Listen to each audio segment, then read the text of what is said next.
everybody, and welcome back. Today I'm going to be going over how to do crosswind takeoffs and landings as well as taxiing in conjunction mostly with flying a tailwheel aircraft.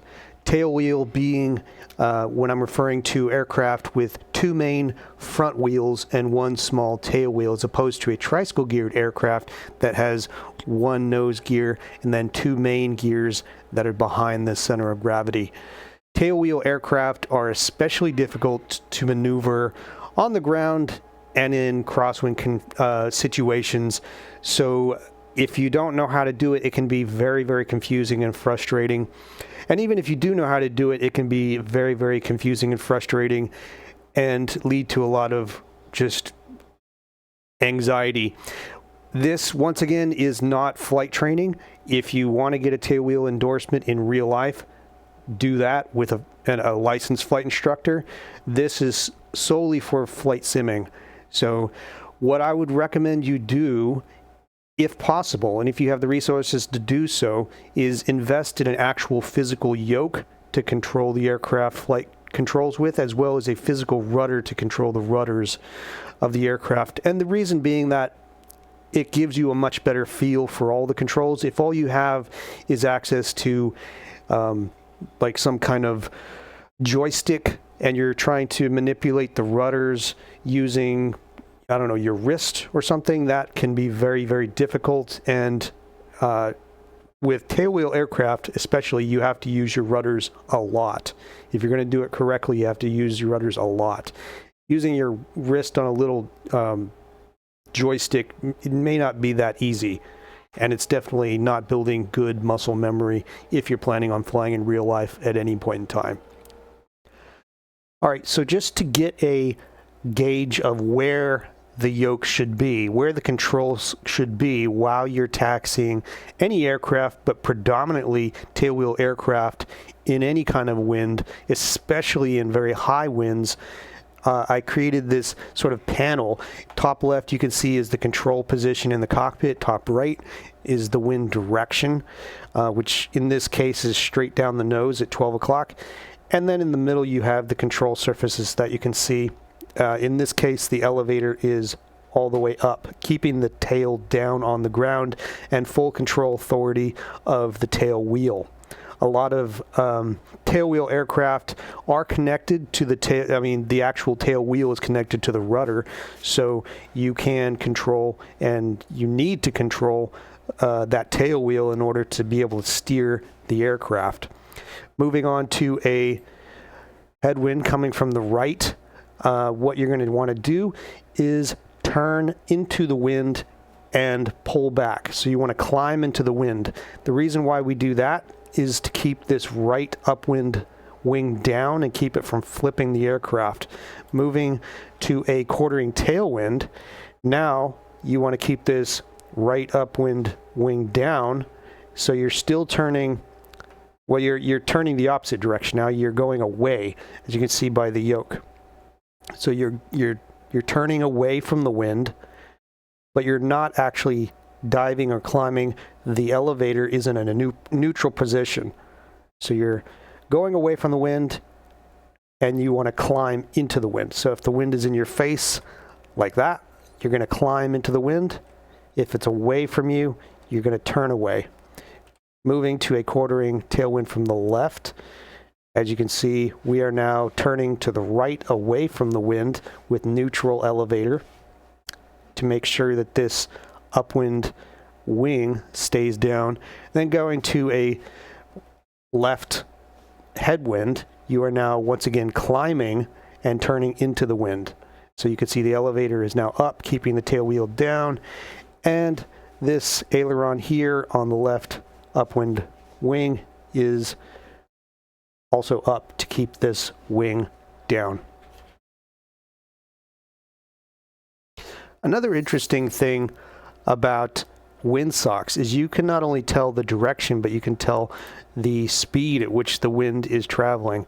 In real life, these shapes on the windsock represent 3 knots.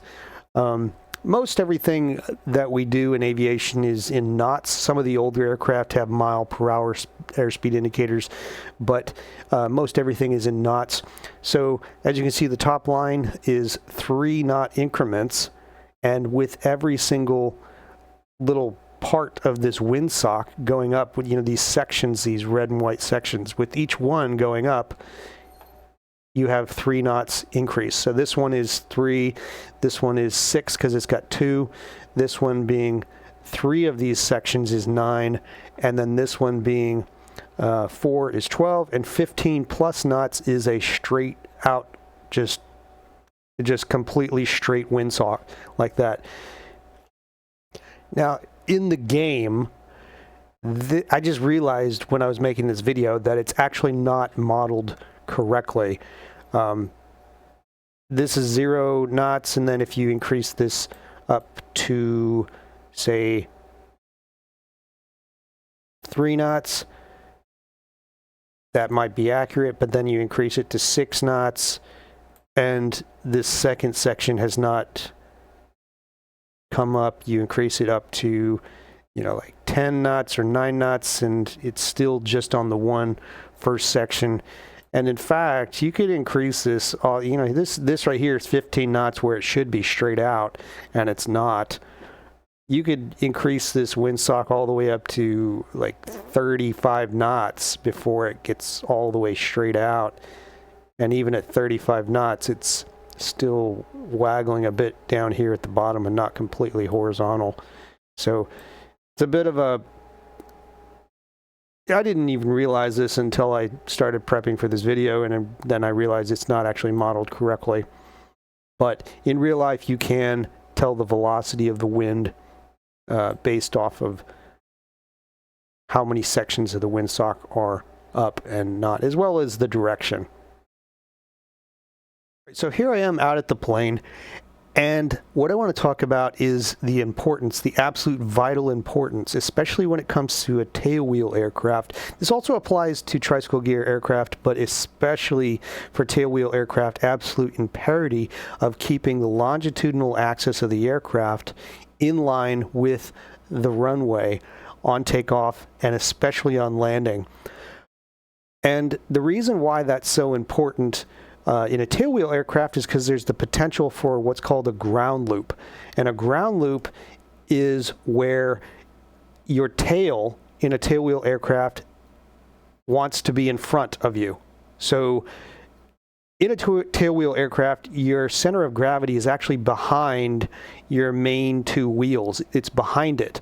So if you have a bunch of drag or, you know, whatever going on the front of these wheels, if you're laying on the brakes or whatever, this tail always wants to go in front. So it wants to spin around and have you end up going backwards, which is why tricycle gear that have the small wheel in front and the center of gravity in front of the main wheels, in extreme cases, I have seen it done where you could ground loop a tricycle, but realistically, it's almost impossible unless you're providing virtually 0 rudder inputs on landing or takeoff. So this is mostly important for tailwheel aircraft where you have to keep this thing going straight down the runway.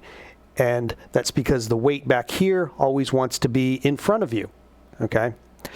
The best way that I've found to do this is to find a spot on the windshield, a spot somewhere, maybe on the instrument panel, whatever you need. And you could do this on taxi, but you find a spot that is facing from where your eyes are. It's facing exactly straight forward. So you know if you put this spot on the windshield or on the instrument panel or whatever, pointed straight down the runway, you know that the aircraft is pointing straight down the runway. It's not always as easy as it sounds, but that's the way I do it. So the best way that we do that, and it doesn't matter what kind of plane you're flying, but it's especially imperative in tailwheel aircraft like this, is to do what's called a side slip. A side slip is where you have your wings constantly banking into the wind. So in this particular case, the wind is coming from the left over here. And so as you can see, my left aileron is pointed up, which is causing my left wing to want to enter a constant left bank. So essentially, I'm constantly turning into the wind. But remember, the aircraft needs to continue to go straight down the runway. So the way that I'm compensating for that is by using the rudder. So the rudder is provided almost full deflection at this point. It's completely over to the right to desperately try to get this nose to go straight down the runway. And the higher the crosswind, the more pronounced this side slip is going to be. The best way that I've found to do this is to just hold constant rudder input and then use your ailerons and your bank to move left and right of center line if you're trying to get back onto center line. I found it very helpful to practice this maneuver by just flying down the runway in a crosswind, not landing and not taking off, just flying down the runway. And you could do this anywhere. It doesn't have to be on a runway. It could be on a straight road, or it could be anywhere where you're just practicing keeping that fuselage aligned with the runway using the rudder and keeping that runway alignment left and right using your roll, using your ailerons. And you could just keep doing this indefinitely, just practicing doing that and not landing and not taking off, just continuously doing that same maneuver as long as you need to. So here I am on final approach to the runway. As you can see, I yet again have another left crosswind component. Now, every aircraft has what's called a max demonstrated crosswind component, and that number is listed in the pilot's operating handbook as a reference. And that is not a hard regulation, but it is a demonstrated performance figure that is calculated by professional test pilots. So that is the maximum amount of crosswind that you could take off or land with in this particular aircraft based off of your ability to keep that thing going straight down the runway. This is not something that is like a hard rule. However, it is important to remember that when they were certifying and testing this aircraft, they were using professional test pilots to do so. If you think that you are more capable than a professional test pilot, then that's on you. You're now a test pilot yourself. And if something goes wrong, you're going to have to explain to the FAA why you exceeded the max demonstrated crosswind component. It's not a rule, however, it is important. In this particular model, this Beech Model 18, it doesn't have a very high max demonstrated crosswind component. It's only like 13 knots because of the shape of the wing and the rudder, I guess the size of the rudders and all that. Anyway, some aircraft have very high crosswind components. I know with a lot of airliners, they can go up to like 25 or more knots of crosswind component. They could do a lot, especially with like small Pipers, the little Hershey bar wings and such. They can actually do a lot of crosswind component. They have a lot of rudder authority. This aircraft, not so much. But it all really depends on how much crosswind you can accommodate for and keep that thing going straight down the runway. Now, getting back to the whole idea of a side slip on final approach, there are two schools of thought. The one is that you side slip the entire final approach course down to the runway, or the second is sort of like the airline approach where you crab into the wind, kind of like what you see right here, where I'm just crabbing into the wind and I'm not providing any crosswind correction. And then once I get down onto the runway, probably over the threshold, I'm going to kick the rudder over to the right, and I'm going to make sure that nose is straight going down the runway, but only do that right when I get over the threshold of the runway and I'm ready to touch down. I have tried both for many years here and there, and I've found unequivocally that if first of all, winds change. The winds at 500 feet may be completely different than the winds down on the ground. So you may be providing a whole bunch of crosswind correction at I don't know, 300 feet. And then once you get down below the tree line, the winds are completely calm or in an opposite direction or something completely different. So I found that even though you may think, oh, well, I'm going to get a gauge of where the winds are coming from and the velocity and all that stuff by crabbing down the runway and then kicking the nose over when you get over the threshold, it doesn't really matter, because once you get onto the runway, the winds may be completely different. They're not always. A lot of times they're the same, but they may be. So you just never know. I have a tendency to side slip all the way down final approach. It just helps me to get a better feel for the controls of the aircraft and also feel like I'm controlling the aircraft all the way down on final and being able to keep that nose pointed straight at that runway, parallel with the runway, and then, you know, keeping the ailerons, using the ailerons to control my left and right drift.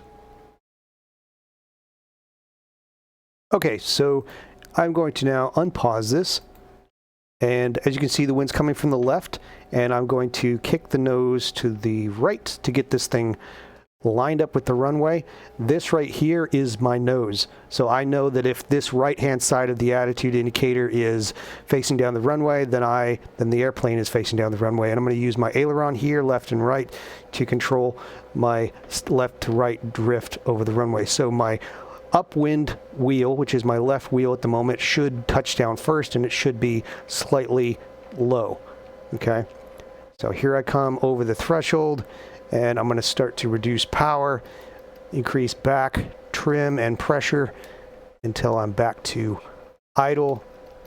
And I'm going to do a 3-point landing if I can. And you're going to have to continue to add more and more and more and more input into the wind based off of how fast or slow the velocity of the wind, essentially.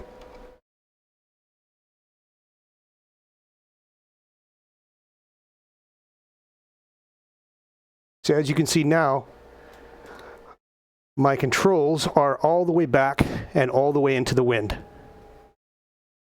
And that had to increase and increase and increase as I got slower and slower and slower. So now moving to takeoff, I'm going to put the aircraft on takeoff in virtually the same configuration, that side slip configuration where the upwind wheel is down and the downwind wheel is up in sort of like this canted configuration where the left wing is lower than the right wing, depending on the wind. In this case, the wind is coming from the right, and then I'm going to end up with a whole bunch of right rudder in order to keep that nose going straight down the runway. So I'm going to put in my crosswind control inputs. So the wind is coming from this direction, so I'm going to give it full back pressure, and I'm going to give it crosswind correction into the wind. Okay, if you have a tailwheel lock, depending on your aircraft, your tailwheel lock should be locked on takeoff. And then in this particular aircraft, I'm going to give it 30 inches of manifold pressure, hold the brakes.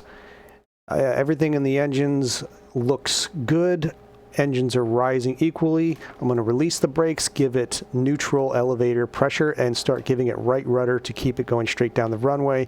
I'm going to give it takeoff power, 33 inches, and the tail is going to start flying here in a second. Start releasing that aileron control input. Here we are now in that side slip configuration, and we're going to rotate, and we're off. So now, as you can see, we are in that side slip configuration, and we're going to release it into a crab.